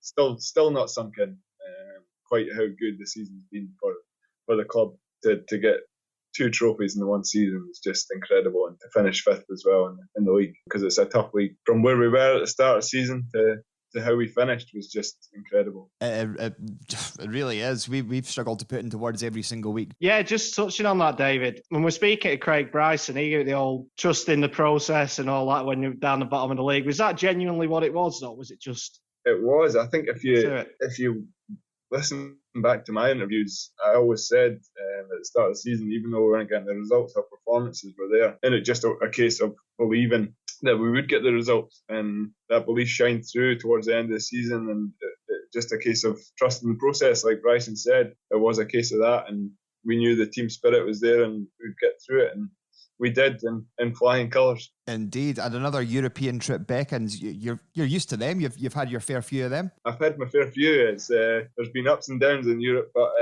it's exciting. It's very exciting to see what we've done for the club, and yeah, it's an exciting season ahead to play in Europe again. Did you see the list of teams that we could potentially be getting? I've seen a few. Like Galatasaray and Rapid Vienna. It's incredible. It's something that would be a great game to play in, and we were always looking forward. Speaking of, I've got an eye in the background there. You're obviously in a hotel room. Is that a picture of a bikinied woman on a speedboat? What am I looking at there? It looks like she's in the water. I don't know. It's a hotel room I'm in. Where are you? Where are you in the world, David? I am in Orlando at the moment. With the Canadian national squad. So I'm currently in Orlando. It's 31 degrees outside. It's bright sunshine. But yeah, it's been good so far. It's a pleasure you're taking your downtime to chat to us instead of going on Space Mountain or something like that, David. So I'll be there in about an hour. I was going to say. On your off day, what's your plans for your off day? Yeah, we're off to Wet and Wild for the day, so what a treat. Universal's not far away. Brilliant. So you got 2 games coming up this week with the Canada squad. Aruba and Suriname. Yes. Aruba on Saturday and then Suriname on the Tuesday, I think. So it's going to be quick fire games. It's the first round of this tournament, qualify for the World Cup. So if we get through these two games, we go into the next round, which is a double header against Haiti or Nicaragua. So it's a couple of hard games. If we can get through these two games, it would be a massive achievement for us. And then if we can get through the next two, it'd be a even bigger achievement to get through to the next stage, which is I think it's a group sort of stage to qualify for the World Cup, which is massive. Indeed it is. We had Nick Dazvich on the podcast at the start of the season, and he said that the Canadian squad and the youngsters coming through, you're in great shape going forward. Yes. With the squad you've got. It's what they keep saying is it's the golden generation at the moment. It's a lot of young boys coming through and a lot of senior pros that are experiencing this for obviously several times before and not getting to the stages that they want to get to, and we've got the ability and the capability of getting through. So it's a case of doing it out on the pitch, and it's very exciting for the country so far. Brilliant. Dan? I'm going to ask the big question that everyone who follows international football, will want to know. Have you taught Alfonso the chop yet? I taught someone yesterday the chop, that's for sure, in training, and they went for it. But yeah, it's something that I'll have to teach a few of them how to do, and I'm sure they won't get to grips with it because I don't know how, but everyone seems to fall for it. I think if you look at your window, I think Gogic has just landed from the chop in the final. You'll probably see him outside. I think he's just touched down now. I said that on the radio the other day as well. I had the radio interview. They were talking about that, and I made a sly comment that he just flew past my window. It was actually, I still thinking back to it, it's incredible how far he jumped and how far he went. And it gave me so much time on the ball. I still can't believe he went for it, but there you go. But the amazing thing was, in the BBC coverage, in part of the build-up, there was a 5-minute section dedicated to you and your ability based on the chop, if you've not looked back to it, which was amazing. It was actually incredible to see that, and it just makes me so proud to be doing it at St Johnstone. Obviously, doing it week in, week out, it's a pleasure to do, and yeah, I think I'll keep going with that chop as much as I can. Although I was a bit disappointed with the commentary. He said it was a feint. I was disappointed that he didn't call it the chop at the time. But there you go. I think that if that was the Saints TV commentary, it would have been Stephen Watt. He is certainly not a professional, as we well and truly know. He's just a newbie to this game, so he'll get better at it. I'm 100% positive. He was still brilliant though. You could hear his emotion when that goal went in. He was like he was watching it as a fan. It was great to hear. Yep, and in terms of us, that's what we want to hear as well. We want to hear commentary like heartfelt and stuff, so it was great. But I touched on a very earlier point there. You talked about it's Canada's golden generation. It's also St Johnstone's golden generation. Are you the common denominator in both? Is it all down to you? Could be. No. Listen, I've always said I'm part of the team, and I'm wanting to do what's best for the team, and I'll always be there I'm obviously getting older. I'm 31 now, so I'll just help the young generation as much as I can. 31, you old bugger, you. It's a good age, Sam. I'm at my peak. That is it. We'll touch on Alistair Stevenson. Obviously, he had you and Callum Booth at Hibs. What an incredible guy. What an incredible coach. And the amount of youngsters that are coming through the ranks of McDermott, he's got to have a massive hand in all that. Yeah, he just goes under the radar. I'm getting a phone call now. It's Gogic. If you want to take the phone call, by all means, take it. Go for it. I better answer it. Go for it. Hello, I'm good, thanks. How you doing? Yeah, no problem. Okay, yeah. Matty Gallagher, as in Perth Advertiser. He patched me to come on as a guest a couple of weeks back. Who did, Matty? Yeah, Matty, aye. Said he was going out for tea with his mother-in-law. Shit excuse that. Okay, what, like 11:30? Right, okay. I'm doing a podcast just now for back home. So if you give me about an hour, that should be fine. Yeah, that's great. Right, perfect. Thank you. Bye-bye. Matty Gallagher. Sorry, guys. That was the Canadian press guy who's saying that Matty Gallagher's wanting an interview now. A man in demand. It's been off the hook. It's incredible. Sorry about that. No problem at all. Alistair Stevenson, under the radar. What a guy. But Saints have always kind of done that though, like gone under the radar. And it's not just him, it's the whole, like, I don't know how to describe it. It's just teams like, we should be beating teams like St Johnstone. Like, even when we beat Hibs 1-0 at McDermott in the season, Liam Craig scored, Paul McGinn was coming out saying the pitch was a disgrace. It's just, does it bother? There's excuses everywhere, but Alistair goes under the radar. Since I was even at St Johnstone under 12s, I knew Alistair. And when I went away to Celtic, and then I met back up with him at Hibs. He took me to Hibs, and then he even had a hand in taking me back to St Johnstone when I signed in 2013. So he's been massive for me, and I'm sure he has with all the youngsters. He's obviously got his team around him that helps him, but he certainly does his job well, bringing through so many youngsters at the squad. Aye, and as you touched on that under the radar thing, does it annoy you as a player when you beat a team convincingly and they're just coming up with the Saints are cloggers, long ball merchants, all that pattern? Does it bother you guys, or do you just take it? It does a wee bit, but at the same time, it's actually good, because when you do go and beat them, it makes it that bit sweeter. Going to places and beating them, and they're still complaining that we should be beating them and all that sort of stuff. And yeah, it makes you more up for the game. Indeed it will. So let's talk about the Scottish Cup final. Well, let's talk about, you've actually got 2 assists. We talked about one of them.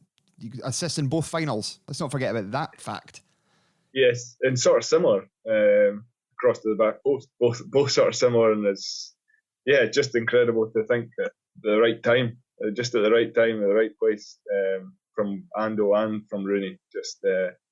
But you've got to deliver the ball, and that's what I do. Sean Rooney, but I remember he was saying that he needed to work on his head, and he's done all right with it, to be fair, since, I feel. He's done pretty well, he's popped up with a few headers. I mean, watching back on some of the clips we were watching the other week, just before we went out to train before the cup final, the goals that have been scored, he seems to pop up and at the back post with a header, and every time it goes to him, you think he's going to score.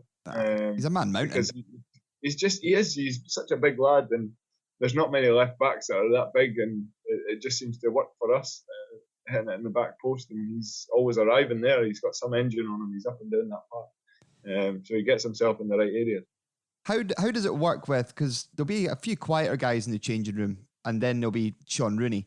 So how does that work with him as the chemistry in the dressing room? Because by all accounts, he's a lunatic, from what we gather. He is a lunatic. He's some character. I watched Craig Bryson's interview after the cup final. He just called him an idiot. Yeah, which is brilliant, because that's what he is. He's just an idiot, and it's just great to be around, because it lifts the morale all the time. The way he is, he just pulls everyone together, and it's great for someone that's just come in, sort of the start of the season. It's been a revelation for us, having that sort of character amongst the boys. Brilliant. Dan? Was he like that sort of from the word go? Or did he have to, or did he sort of progress, and when he got in the team and got a bit more? I think from the word go, that's who he is, and he doesn't hide it, which is great. It's great to be like that, and it's just great to be around. Just that enthusiasm and laughter. It's great. It's a great trait for him to have, and it's great for us to be around. And I tell you what, he pulled it together for his interview after the cup final, because obviously we've heard all this stuff about him being a lunatic, and that message he recorded that was played at the Cherry Bank and all that. I don't know if you heard that.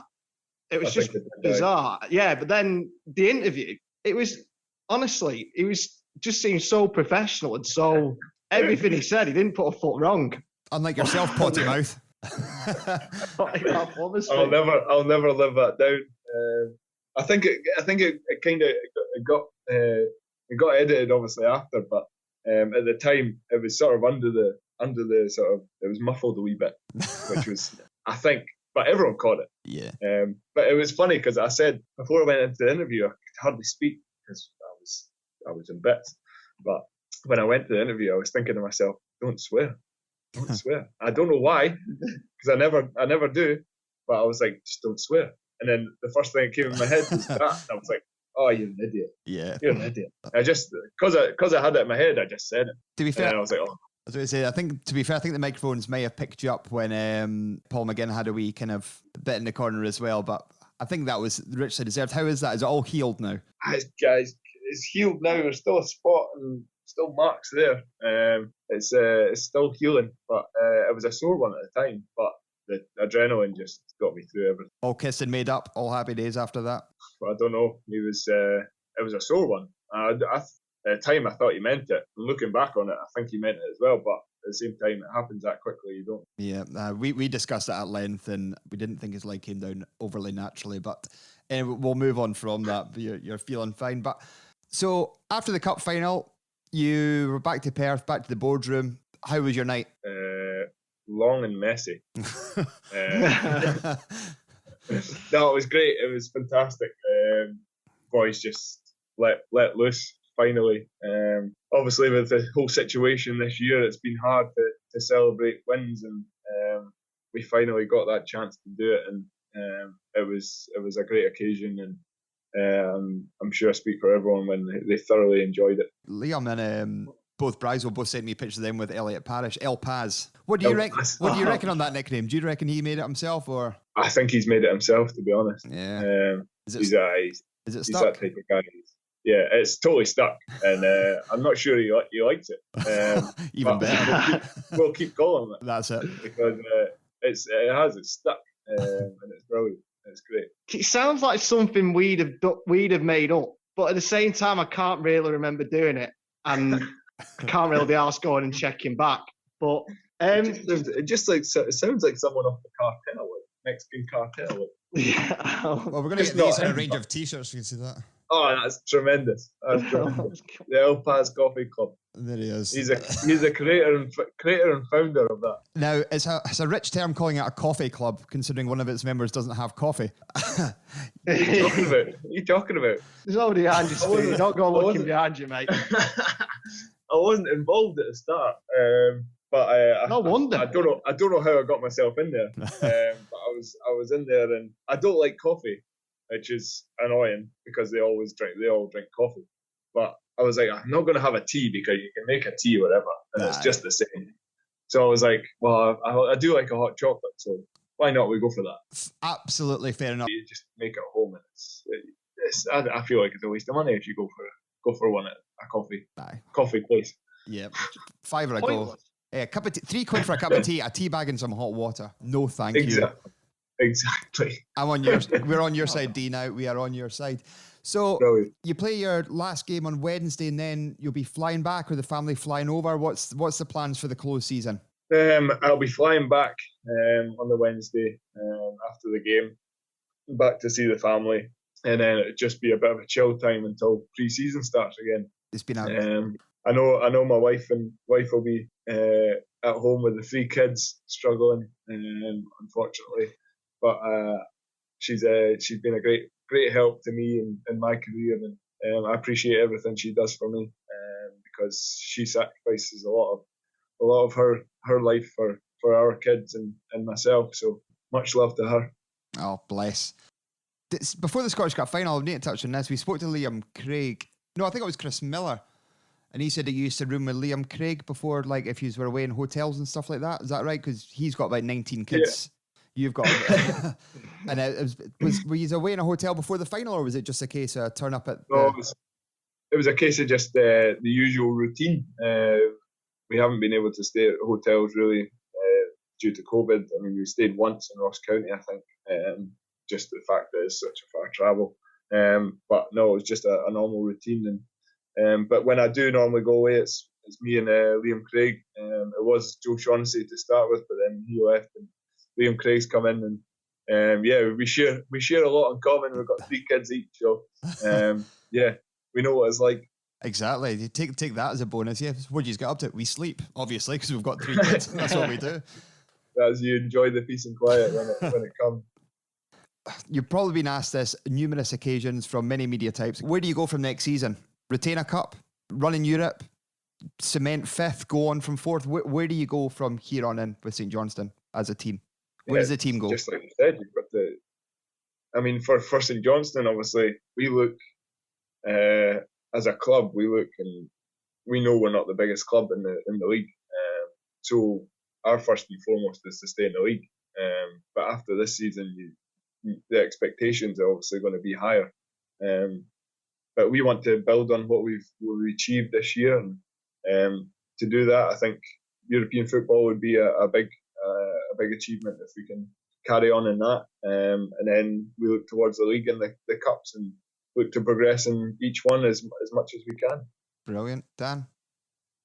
Yeah, just on that point about the European football. So will it be an early pre-season, back early doors, do you know yet? Or I think it's just a normal, because we're in such a late round in Europe, I think it's just back to a normal pre-season. End of June, we get started, and I think the ties are, I think they're, am I right in saying they're in August? Or very start, I think it's the 5th and 12th of August, I think. Yeah, first week in August, yeah. So it'll be a month of preparation and get started in Europe in the league.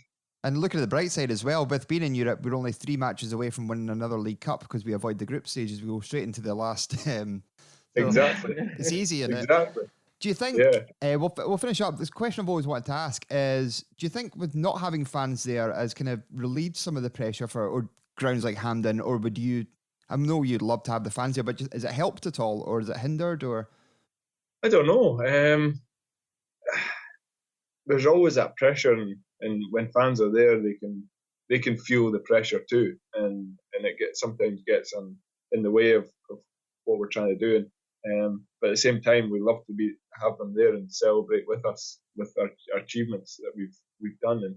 And it's always, you always want them to be there. I mean, you always want them to be there and supporting the team. They are the life of and soul of the club, and that's what they're all about. And we'd love to just share it with them.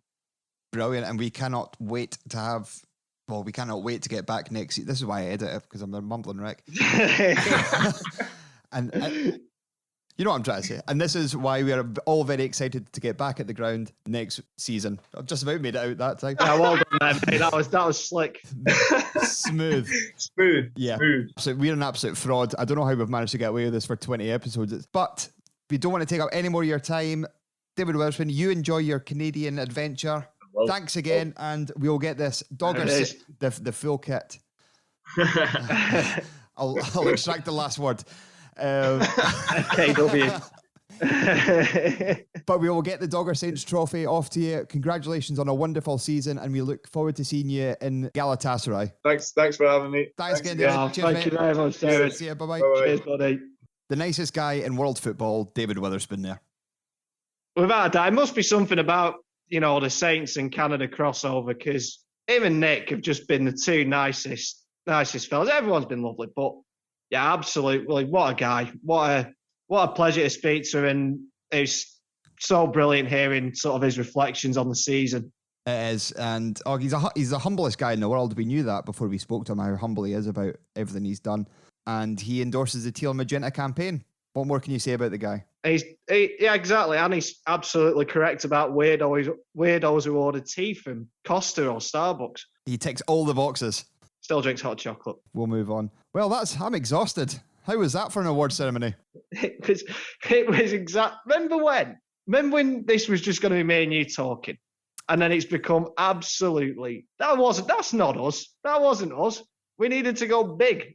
We needed to go mega, and we did. We did. We had an agenda, and I think we filled it, I feel. We did, and it's been an awful lot of fun. I really, really enjoyed recording that. And yeah, it's just nice looking back over this season as well, and all the sort of unbelievable, brilliant memories we've had.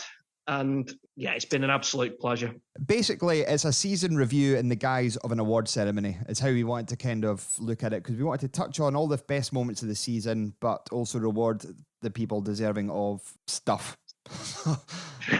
Recognition. Thank you. That was the word I was looking for. But a fitting tribute to the end of the season, our season finale. Hope you enjoyed it. Yeah, absolutely. And that's the end of our season. Or is it? We may have a revelation for you here. You know what? Fuck it. We're coming back for European special.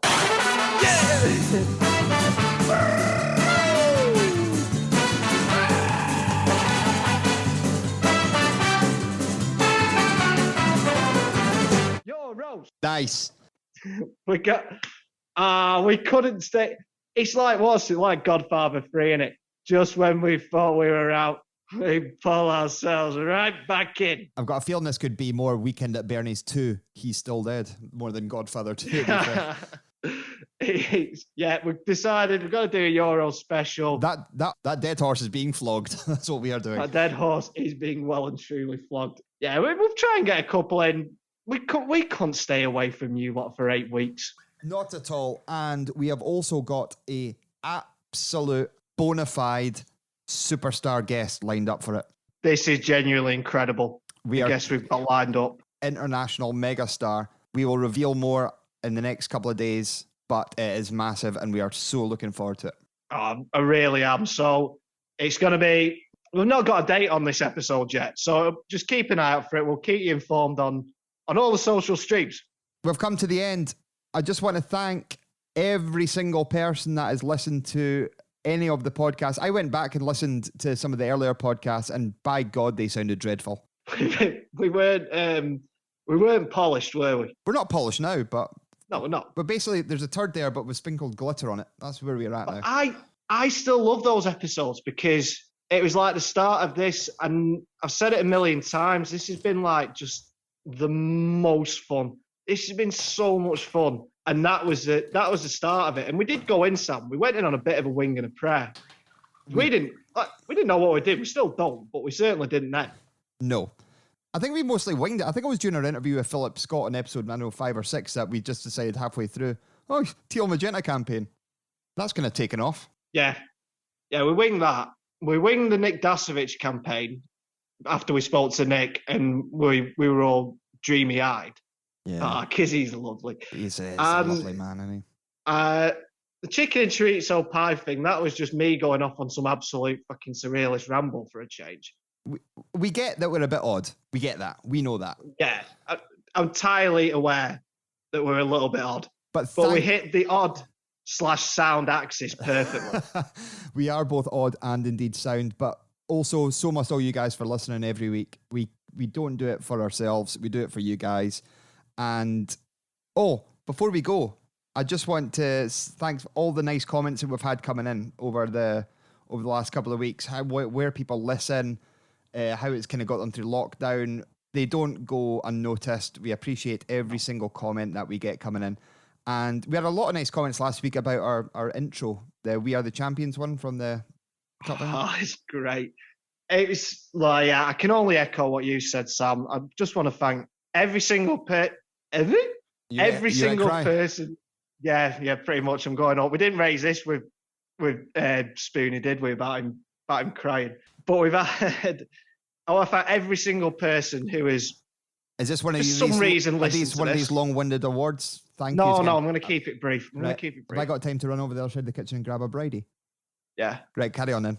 Every single person who's listened to this, all the guests we've had, everyone who's interacted with us on social media, massive thanks to, we've mentioned them a few times, but the guys that help us in the background, it's not just me and Sam, all the Dogger boys, there's too many to mention. Particular shout out to Norrie for doing all the YouTube stuff, and to Lynn, producer Lynn, for making us sound less shambolic than we actually are.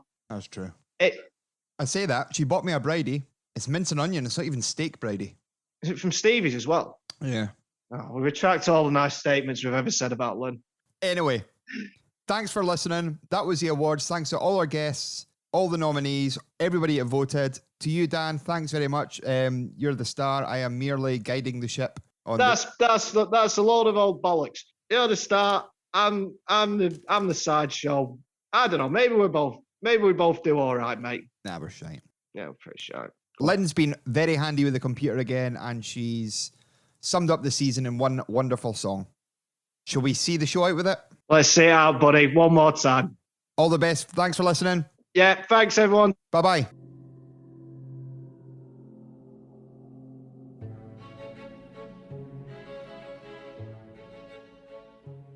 Callum, welcome back to McDermott Park. Obviously, no stranger around these parts. You must be absolutely delighted to be back here and obviously now in the hot seat as a manager as well. Too good an opportunity for me to turn down. This is the next century. Come on, Saints. Conway takes. It's in. Hits the target. It's banging at the top corner, just as we were looking for. St Johnstone 5, Hamilton 3. Yes. That's a goal for Saints. And it's Callum Henry. How we like to sing along. There it is. And that is a goal for Saints. It's Captain Jason Kerr, a towering header, crashing the ball past over Marciano, and it's St Johnstone who take an unlikely lead here at Hampden. Pick out. Go on, that's in, that's another goal. Saints have made it 3. Absolutely fantastic. Last training session before the final tomorrow. How are you feeling about things? Yeah, good. I think it's preparations have gone well. Obviously, can hear some people like Sean Rooney there are a bit overexcited. Kerr, the captain with the header. There's Rooney. He's done it again. Sean Rooney, and is that the first step to glory for St Johnstone?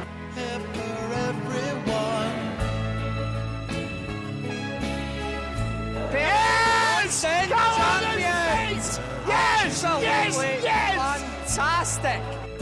Says tomorrow's your lucky day. Perth St Johnstone, your time has come. Once again, class of 2021. Yes, take a bow. Perthshire salutes you.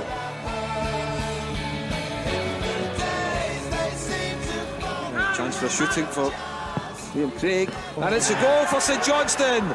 Liam Craig, a beautiful left foot shot, 25 yards out, 16 minutes on the clock. St Johnstone 1, Hibs 0.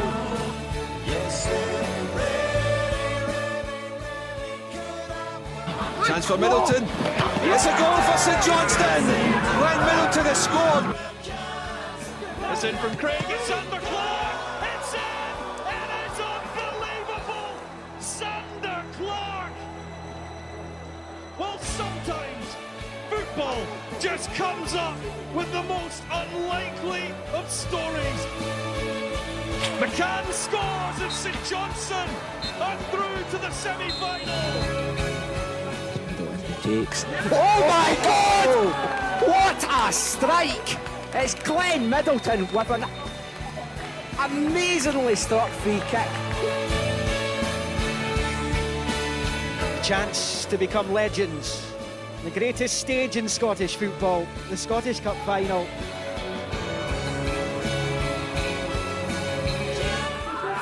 Blood and thunder out there. Here's Wotherspoon. So Goggich's the dummy, in comes the ball, and there is the goal! It is St Johnstone legend Sean Rooney, and that's it. A superb season has just become an extraordinary season for St Johnstone Football Club.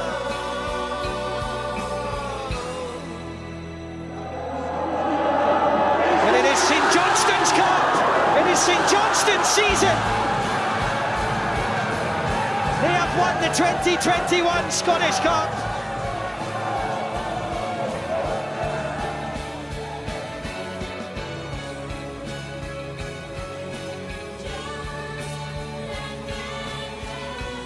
St Johnstone League Cup winners 2021.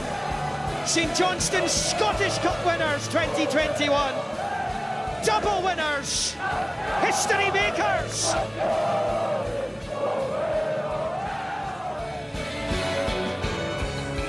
Just want to say one last thing to my family back home, watching. my kids, my wife, mum and dad.